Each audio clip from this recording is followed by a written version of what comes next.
All right, we're ready for Nehemiah chapters 3 and 4 in our study. So let's see where we've been and where we're going. This is our brief outline of the book of Nehemiah, chapters 1 to 6. And then 7 to 13 is the division of the book. 1 to 6 deals with the reconstruction of the wall, and chapters 7 to 13, the re-instructing of the people. We borrow that from J. Sidnell Baxter. So let's review where we've been. We've only had 2 chapters, so this ought to be pretty simple. Chapter 1. All right, he offers prayer to God. He was informed about the distress, and the first thing he does is turn to God in prayer. And so that's chapter 1. What was chapter 2? All right, yes, he goes to Jerusalem, and there's more to that chapter than that phrase we put on the screen. He rallies the people and tells them, let us rise up and build. And their response was, let's do it. Let's rise up and build. And so that's what we're going to see take place here in chapter 3. We mentioned last time Irvin Jensen's summary of the first 6 chapters. Chapter 1 is the prayer. Chapter 2 is the preparation, and 3 through 6 is the performance. And so we begin the performance section. This is the performing of the things for which they had prayed and for which they had made preparation and for which they had rallied the people. So, chapter 3. Let's get a summary of chapter 3. Question number 1 for tonight. Short summary of Nehemiah 3. What would you say? Builders of the wall. Very good. The builders of the wall. Who else? I thought I heard somebody else say something.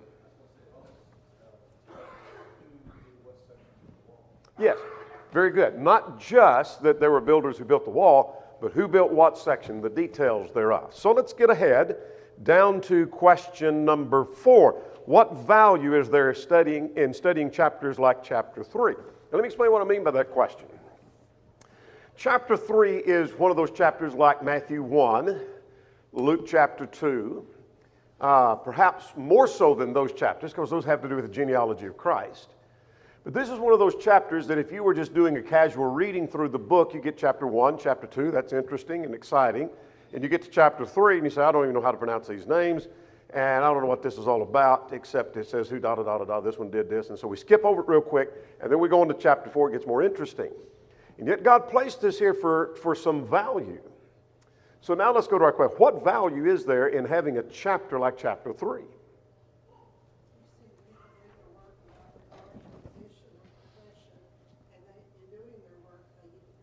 All right? They do it without regard to the position or who they may be, but they each are doing their part. Very good. What else? History. This is history. Very good. This is what to look for, but I mean, he prayed about it, but God makes us work in order to have the prayers answered. All right. That's good. That he prayed about the wall, and then we see the wall finish, but then they had to act, and we see them acting right here. That's good. What else? I was going to tell you something about the structure of the city and provides just to kind of help you from an archaeological perspective, I guess. All right. Now, that's very good. It does provide us for some historical vantage point of a survey of the city, because we're going to take a map and we're going to follow it just in the same order and come around the city in counterclockwise fashion all the way around the city. And where the gates were, which gate came next. And so for archaeological purposes, it's very good. Larry, you started to say something. Yeah, when I read something like this, I think about somebody even writing that much detail gives me a little bit of evidence that what they're speaking from is definitely from an authoritative way. And I can increase my confidence in what I'm reading. When somebody can give me the details of an event in this descriptive thing. Very good. The whole Bible, in much fashion, is written that way. It is not written once upon a time far away land. There is not verifiable. And yet there's very much specifics about who they were and what they built. And there may be even things yet to be discovered in archaeological discoveries, that there may be some significance of one of these towers, for example, mentioned, or one of the gates that may be mentioned that we say, I don't see the significance of that. We're not sure what that was. Well, we may discover that yet in the future. And certain places that are mentioned and certain people that are mentioned may yet be discovered in future studies. Anything else? Question 4.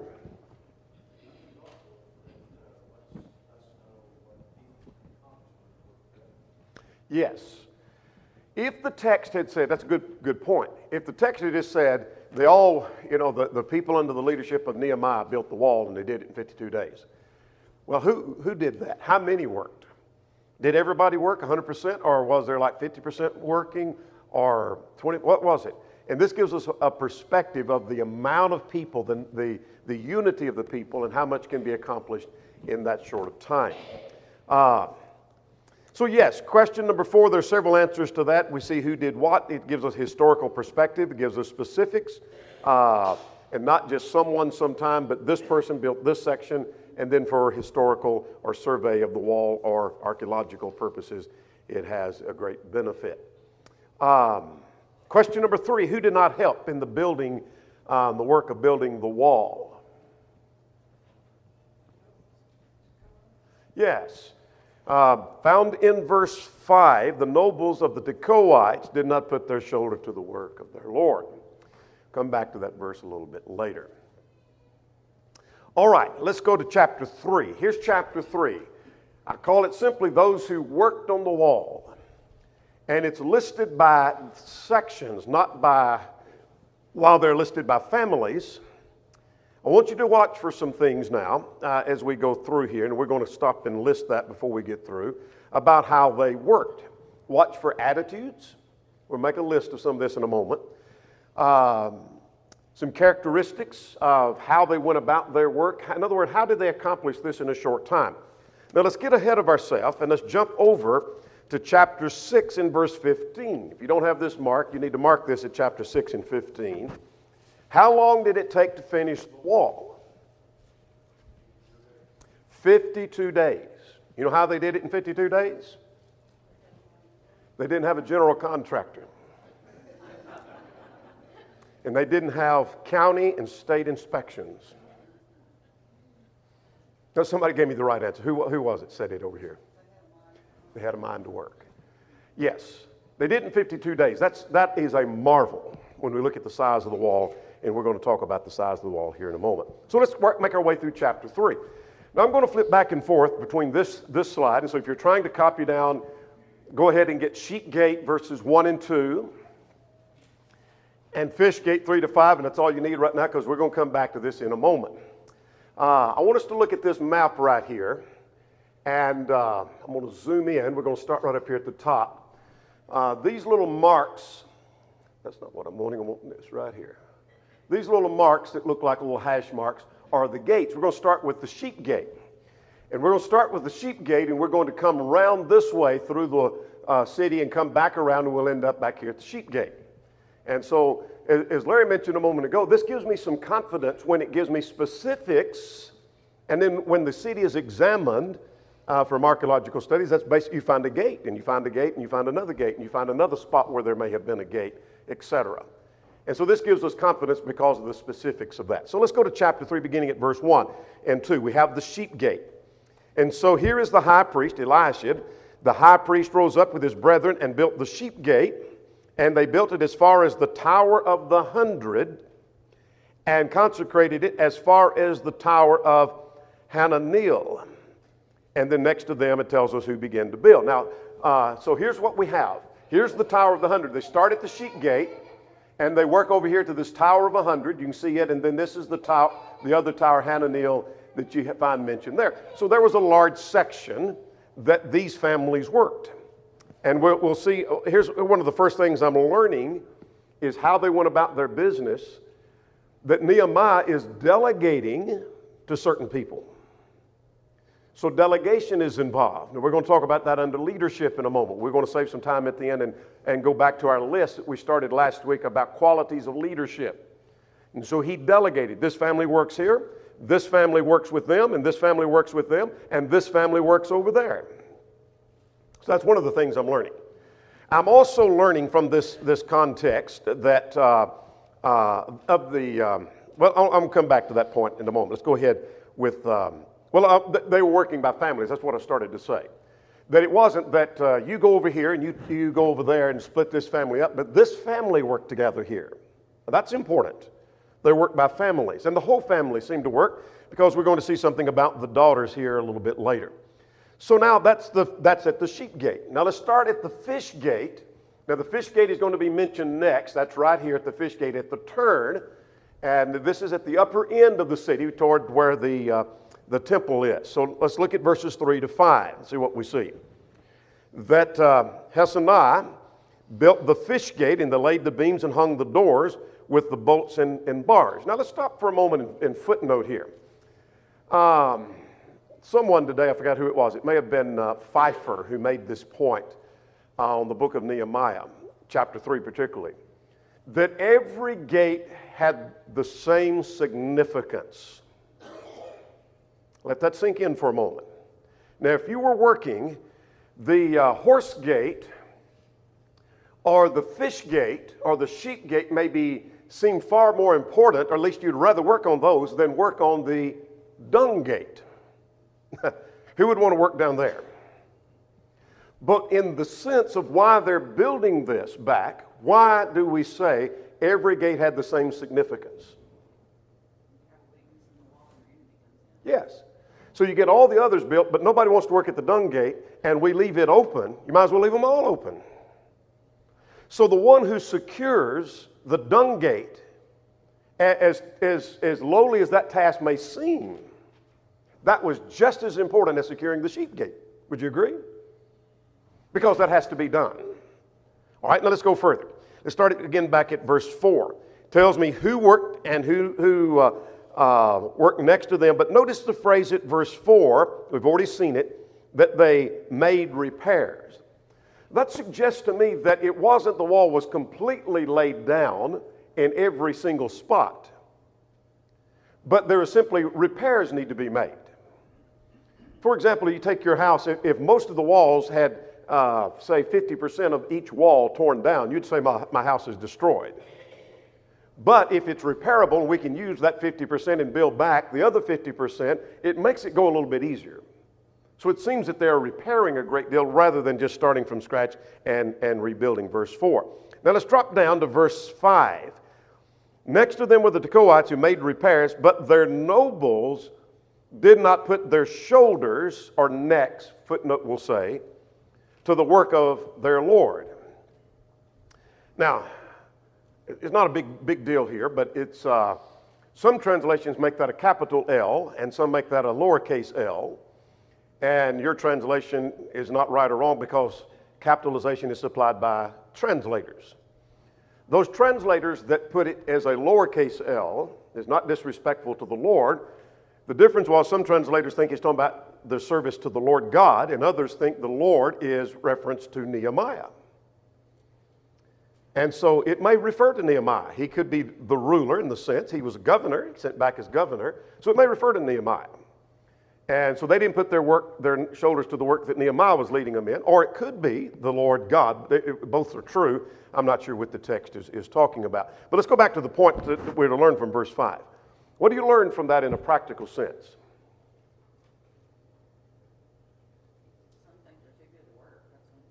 Some people think they're too good to work.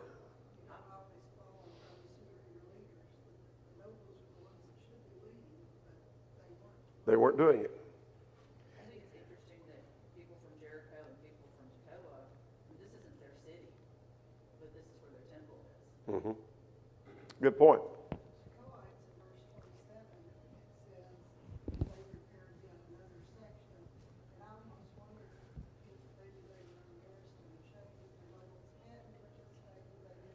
Could be.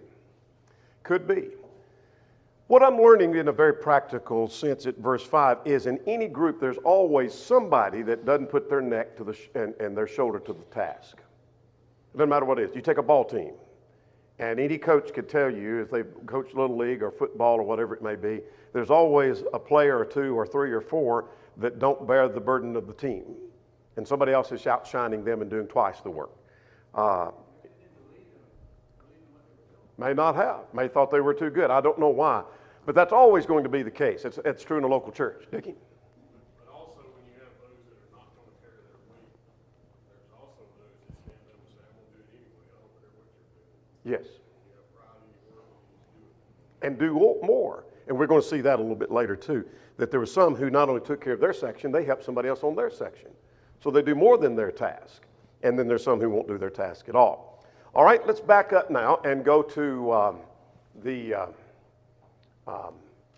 our outline. Let's talk about the Old Gate, if you're copying this, 6 to 12, and the Valley Gate, verse 13. And the Refuge Gate, verse 14. Let's get those three. So we have the Old Gate, 6 to 12, the Valley Gate, verse 13, and the Refuge, or the Dung Gate. That's the same as the Dung Gate, verse 14. So let's go now back to our map and zoom in here. All right? Starting at verse 6 now. At verse 6, we're going to talk about the Old Gate in verses 6 to 12. If you've lost your place on the map, we're right here at the Fish Gate, and now right in the middle of the circle is the Old Gate. All right? Let's see what we see in 6 to 12. Without reading all the names, it talks about, notice again this word repaired is used. They laid the beams and hung the doors and its bolts and its bars. The emphasis, though the rest of the wall has to be important. If you put a gate up but you don't put the rest of the wall, the gate's useless. Just like putting a door up but you don't put a wall in your house. I mean, that's useless.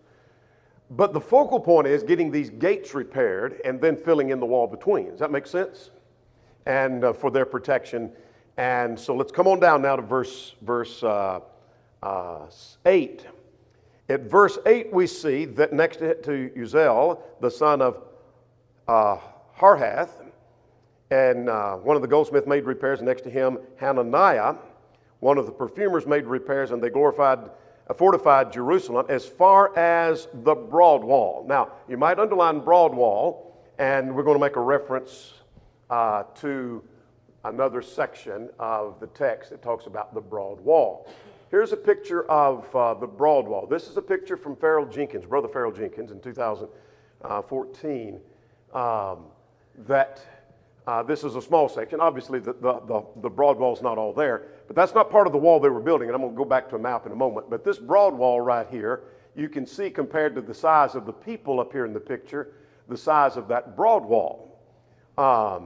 And it just kind of jutted out from Jerusalem. I'll show you on the map where that broad wall was. Let's go back to, that's not the one I want. This one right here. This is the broad wall right here. Inside my circle here in a minute. Right here, that dotted black line coming out from the upper part of the city of Jerusalem is the broad wall. And so that's just a reference to that. Now that's also found in chapter 12 and verse 38. If you want to make some reference, chapter 12 verse 38 mentions the broad wall. Only 2 times is it mentioned here in the book.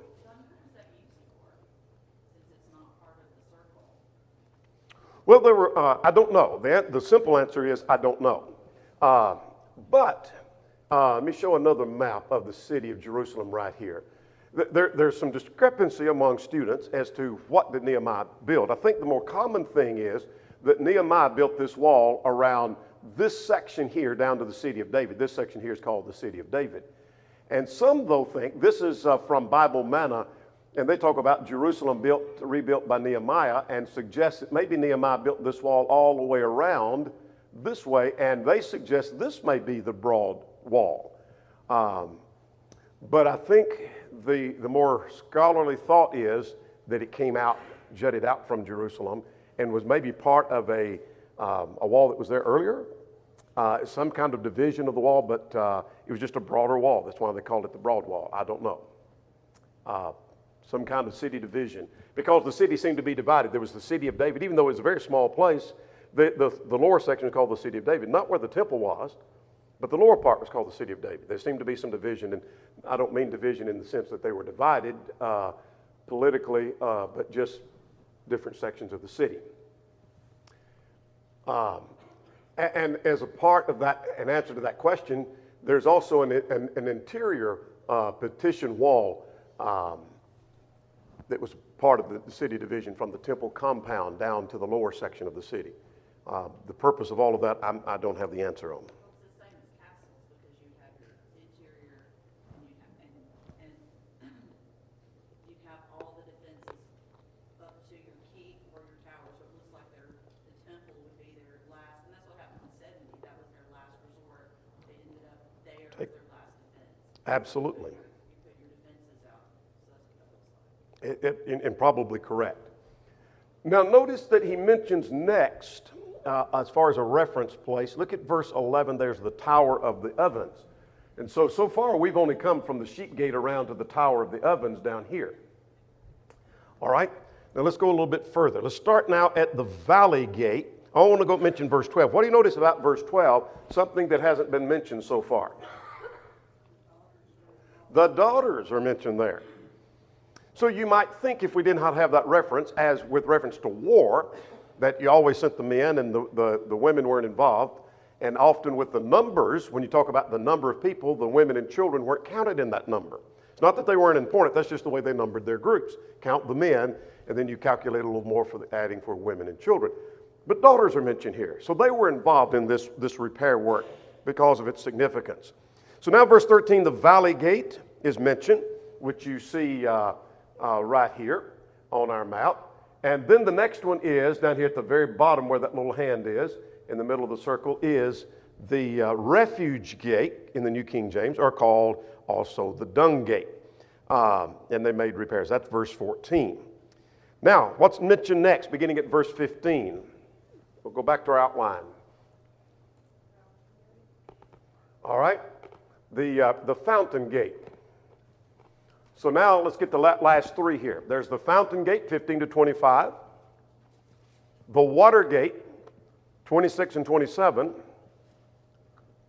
And the Horse Gate, that's the last gate that's mentioned, 28 to 32. So Fountain Gate, Watergate, and Horse Gate, 15 to 25, 26, 27, 28 to 32. All right, let's go back here and zoom in, and let's make our way from the Dung Gate down to the Fountain Gate. So we're right down here at the bottom, and let's see what we've got. There is a reference here at verse 13. I meant to come back, mention this as we came through verse 13, that they repaired 1,000 cubits of the wall as far as the Refuge Gate. That's about 1,500 feet if we base that on 18 inches per cubit. Some go as much as 21. I think the common, and I always go by 18. That seems to be the more common number. So you can do your math if you want to do the 21 inch. But anyway, it gives you kind of a perspective of the size of the city and how much they're doing. Now at the Fountain Gate, notice some references to, in verse 15, to the Fountain Gate and the Pool of Shelah, or that's also the Pool of Siloam. Right down here at the bottom, Pool of Siloam. Here is the Fountain Gate and Pool of Siloam. You're going to see a reference to the King's Pool mentioned there, or the King's Garden, and the stairs that go down from the city of David. Here's the stairs. This little dotted line in the middle of are several dotted, not dotted line, but several marks right there. That's the stairs to the city of David. This is the section here called the city of David. Now let's go a little bit further. Let's get ahead now in the interest of time. Let's drop down to verse 20. You might underline two words here. Baruch the son of Zabbai did what? Say it again. Zealously repaired. New King James says diligently repaired. You're learning something about how they did their work. We're going to make a list of that here in a moment. As time permits. So I'm learning not only who worked, where they worked, I'm learning how they worked, how they got it done. And we're going to see a key to that in verse 4. Now let's drop down to the Watergate, 26 and 27. The Watergate is right here in the middle of the circle, and you'll see a reference to the armory. A little bit earlier it was, at least. We haven't, not at this point. The Tekoites repaired another section that was mentioned a moment ago, verse 27. And so they didn't do, their nobles didn't do all the work they needed to do. Let's finish the chapter quickly. There's the horse gate that's mentioned at verse 28. The horse gate is right up here at the top, one of the last to be mentioned. And then there is the east gate mentioned at verse 29. And then there is another gate mentioned is at verse 31. I walked off before I caught the verse there. I want to go up this way. Here's the east gate. And the last thing that's mentioned before the sheep gate, and the sheep gate's where we started, is found at verse 31. And Mifkad gate, or your footnote will say at verse 31, the inspection or recruiting gate. Or some call that, and it may be a reference to the guard gate. I think that's probably what it refers to here. Because there was a gate here called the muster gate, or other terms that were used there at verse 31. So what we've done is made a complete circle around the city.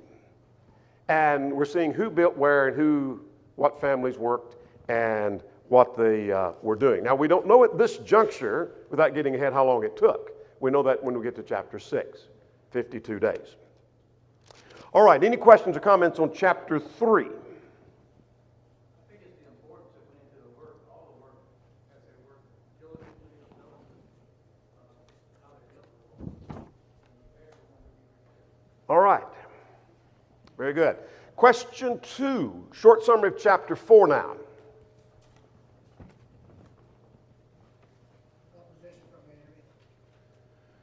All right, opposition from the enemy. Opposition from the enemies, as a subtitle, I call this Problems from Without, because in chapter 5 there's going to be problems from within among the brethren. Exacting usury, and so forth. Here's the problems from without. All right, here's what happens in this chapter. Sanballat and Tobiah mock the builders. Now, in the interest of time, Sanballat was thought to be the governor of Samaria, so he was to the north. Tobiah was to the south. And so it gives us a picture of being sandwiched in between. We're talking about a small, narrow country, and sandwiched in between opposition above them and opposition below them, nowhere to run. And they're sandwiching them together and putting pressure on, and so they mock them. What do they say in verses 1 to 3?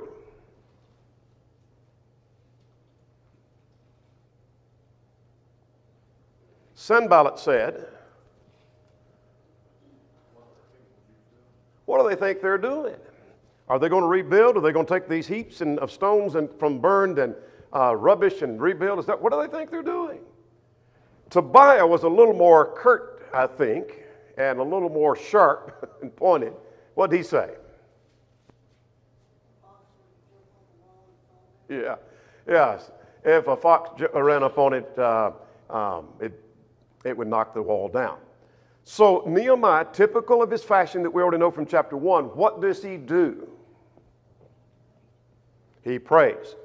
So now what we have in 4 to 23 is the reaction of the workers, including Nehemiah. So verses 4 and 5, Nehemiah pled to God.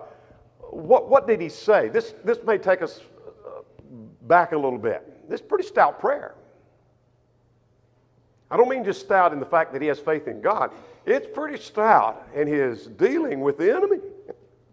Why do I say that?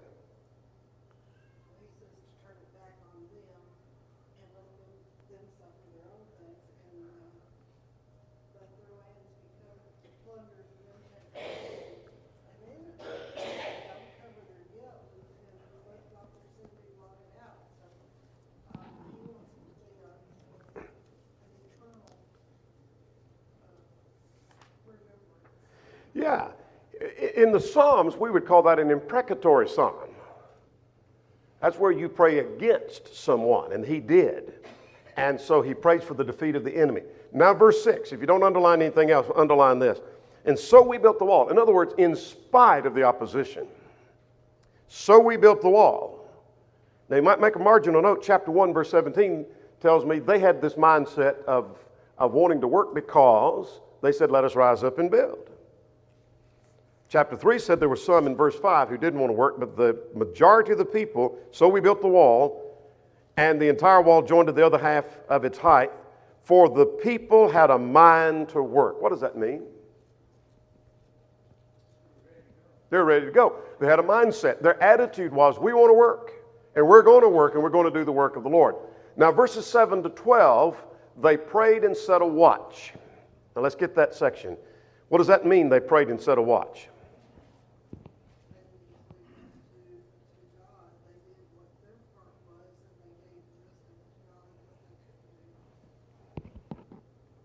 All right. Now, I'm going to stop and we're going to footnote right here. There was opposition. And let's start listing some things, particularly in verses 7 to 12. I'm going to back up to verse 2, or 1 to 3. There was the opposition of scorn, ridicule. If a fox went up, it'd knock it all down. Verse 8, there was this opposition of conspiracy. They all conspired together to come and attack Jerusalem and create confusion. In other words, there's the threat of war. No record that the war ever developed.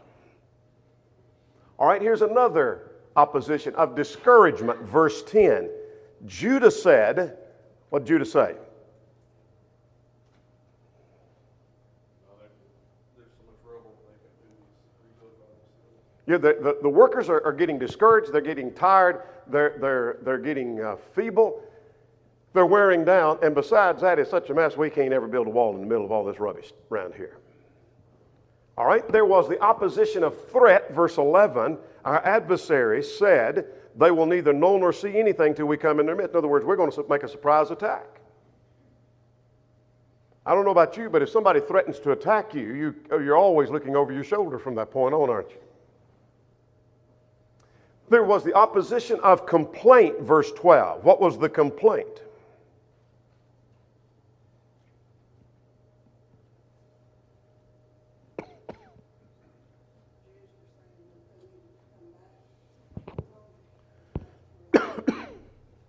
Yeah. So you stop and think what Nehemiah's got his hands full. He's got a task of trying to build a wall in 52 days. That alone, if everybody's united, all the neighbors are helping, that's a big enough job. But there's scorn, there's conspiracy, there's people being discouraged, there's the threat of war, and then there is the complaining of some of the members. He's got to deal with all that. And we're not done. There's going to be mistreatment of the members, one of the other. Chapter 5. All right, let's go back now. So in the midst of that, what they do? They set a watch. What does that mean? I'm sorry? Yeah, they put guards. So let's go to verse 13 now and through 18. We built while we carried weapons. What's the point here? Yeah, they were prepared in case of attack. Now notice he set them according, verse 13, according to their families. There's emphasis given to families. Going to come back to that. Notice at verse 15, it happened that when our enemies had known that God had brought counsel to nothing, that all of us returned to walk, everyone to his work. So basically the text says it took about half the people, and they have their swords and their spears, while the others are working, and even those that were working did what? They girded a sword by their side, verse 18. And then there was the sounding, getting ready, verse 19 and 20. What's that about?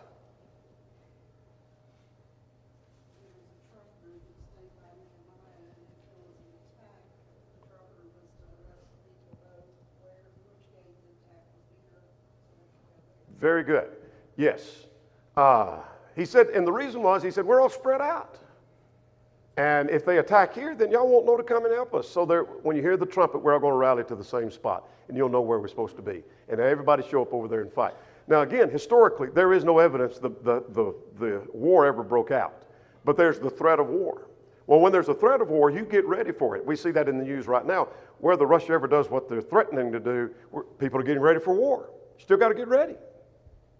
And so here's the threat of war. And they have to get ready. That slows the work down. Can you imagine how soon they could have finished this? Had about half the workers not had to have the swords? All right, let's go further. Now that's at verse 20. 21 through 23, I make the point here they work from sun up to sundown. We labored, verse 21, and the men held the spears from daybreak till the stars appeared. That's a long day, I'll tell you. And what did Nehemiah say about, we stayed there at night, and we were so dedicated, we stayed there round the clock, that we didn't even what? We didn't even wash and change our clothes, or we didn't take our clothes off except for washing. And that's the only time we did that. And because it wasn't worth us going back to our homes and then risking the city. So now let's do something with this information we've just got. I know that's kind of a hurried look at 4 to 23, but there was opposition and they worked in spite of that. All right, let's talk about how they worked, and then I want us to save time to get back to our list of leadership of Nehemiah. So maybe you have something else to add to this, but let's see what we see so far. I see their attitude. They put their minds to it. Verse 4. They put their minds to the task. Secondly, I see that they were driven by fear. We see that from chapter 1. We see that again in chapter 4, verse 14, and 5 in verse 9. They were driven by fear. That's what gave them this drive. All worked, the priest and the merchants. Isn't that interesting? The priests were working. Now, there were some who didn't. We'll get back to that. But the priests were working. They didn't step back and say, well, that's not for us. The merchants were working. That means they had to give up some of their income for a little bit. That's interesting. Their jobs did not keep them from building the wall. No one ever said, well, I can't help. They made up for those who didn't, chapter 3, verse 6. Somebody had to do the work that these nobles were supposed to do when they backed off. Somebody's got to fix that part of the wall. Got to make up for that. They worked by families and for families. They worked diligently. Each were focusing on his or her little part. In other words, you focus on the big wall, it's a big task. But if my job is to fix this gate, I believe I can do that within 52 days. I can handle that. Well, there's a bunch of gates. Well, it doesn't matter. My job's to fix this gate. All right? And then the last thing I've listed here is, in spite of discouragement and ridicule, they kept working. Can you think of something else to add? Everybody did their part except for very few. Anything else? Let's go to our list of leadership qualities of Nehemiah. And then if time permits, we'll come back to some of our questions. Now, we started making a list last time. If you weren't here, we'll give you can make a copy of the list I've got of the first 13. We should have 13 qualities of a great leader. And we're focusing on Nehemiah being a great leader. He was a great leader, and we've got 13 listed so far. So here's number 14. If you're keeping up with this, find the back of a sheet of paper or questions or something. So let's go. Number 13, he delegated. Good leaders delegate. It's not always easy. Dwight Eisenhower said the hardest thing he had to do as general was learn to sign a bad letter. What does that mean?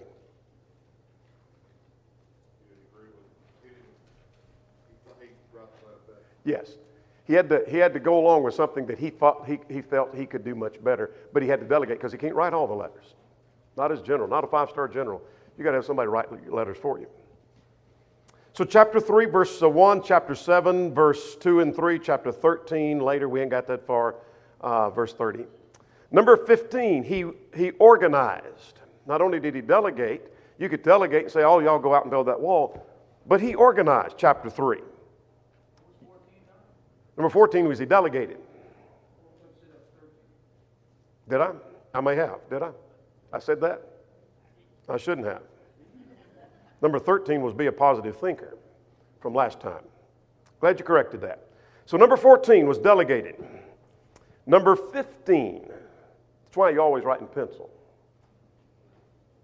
in case you want to change your mind. Number 15 was organized. Number 16, he included all. Chapter 3, particularly verses 31 and 32, included families, included the priests, the merchants. He included the daughters. Now what number are we ready for? 17, all right. Reason I asked, I wasn't sure. He was alerted to the opposition and danger, chapter 4, verse 9. Good leaders are always alerted to dangers that are coming. Who may be a threat to this group? Good elders will be alerted to, some error has risen up in a church 20 miles from here, that might infiltrate this church. We need to know that. We need to know that. Number 18, he dealt with criticism, verses 1 to 8 of chapter 4. Sanballat and Tobiah criticized, and so did some of the Jews, by the way. He dealt with that. Number 19, he overcame discouragement, chapter 4, 9 through 23. There was the discouragement of, well, we've got to set some men over here to guard, and we've got the complaining of the Jews, and we got some discouraged people. He overcame discouragement, chapter 4, 9 to 23. Two more. Number 20, he emphasized family, chapter 4, 13. Good leaders, particularly in the church, emphasize family. And number 21, he got to his work and did not delay, chapter 4, verse 21. They worked from daybreak until stars appeared. Let's get ahead of ourselves. Chapter 6:15, we see that same principle, and so we finished the wall within 52 days. You don't drag your feet and finish that in 52 days. He didn't sit around and say 52 days later, we're working on a plan. They had it done, 52 days.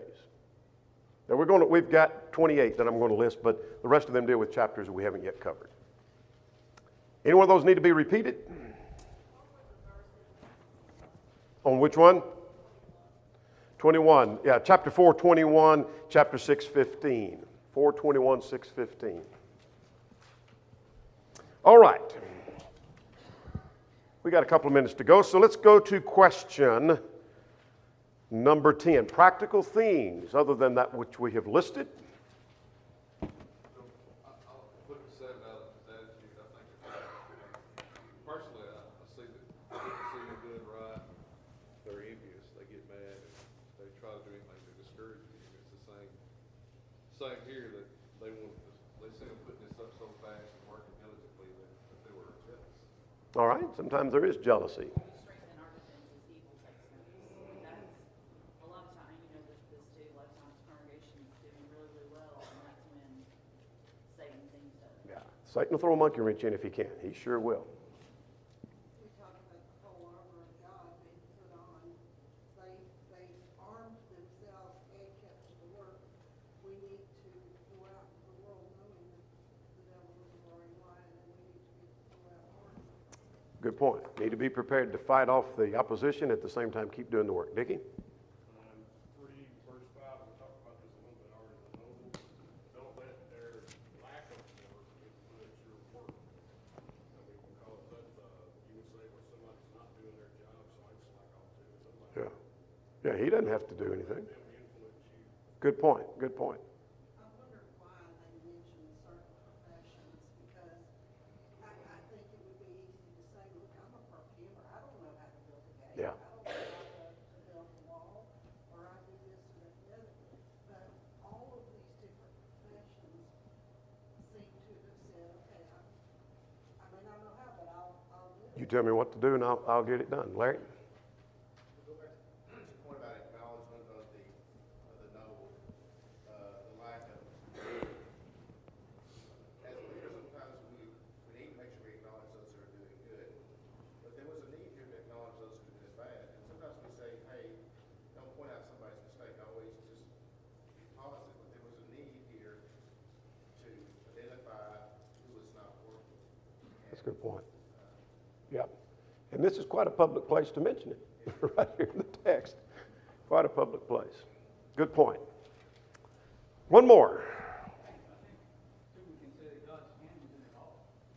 All right. It was. There's no way they could have got it built without the hand of God. Chapters 5 and 6 next time, and we'll finish the wall. The wall's going to be done next week. And then we go into re-instructing the people. So chapters 5 and 6 next time.